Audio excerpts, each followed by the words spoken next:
কর্মবিরতির মধ্যেই মোহনগঞ্জ থেকে ছেড়ে আসা ঢাকাগামী আন্তনগর হাওর এক্সপ্রেস ট্রেনটি ময়মনসিংহ রেলওয়ে স্টেশনে রেখে পালিয়ে গেছে চালক। এতে বিক্ষুব্ধ যাত্রীরা স্টেশন সুপারিনটেন্ডেন্ট নাজমুল হক খানকে অবরুদ্ধ করে রেখেছেন। পরিস্থিতি নিয়ন্ত্রণে রাখতে মোতায়েন করা হয়েছে অতিরিক্ত পুলিশ।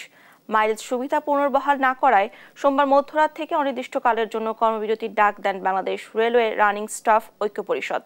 কর্মবিরতির মধ্যে মঙ্গলবার সকাল 10:30টায় ময়মনসিংহ রেলওয়ে স্টেশনে ছেড়ে আসা ঢাকাগামী আন্তনগর হাওর এক্সপ্রেস ট্রেন। পরে ট্রেন রেখে চালক পালিয়ে গেলে ভোগান্তিতে পড়েন যাত্রীরা।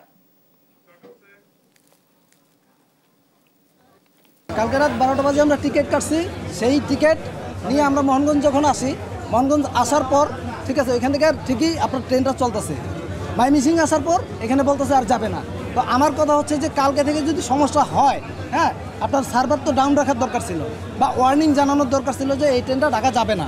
হ্যাঁ, তো এখন এতগুলো যে যাত্রী আছে এখানে, সবগুলো যাত্রী কি বিভ্রান্তির ভিতরে পড়লো কিনা, এই ব্যাপারে আমি কর্তৃপক্ষের সাথে জানিয়েছি। কর্তৃপক্ষ বলছে যে সিদ্ধান্ত দেওয়া হবে, এই সিদ্ধান্ত পর্যন্ত অপেক্ষা করতে হবে।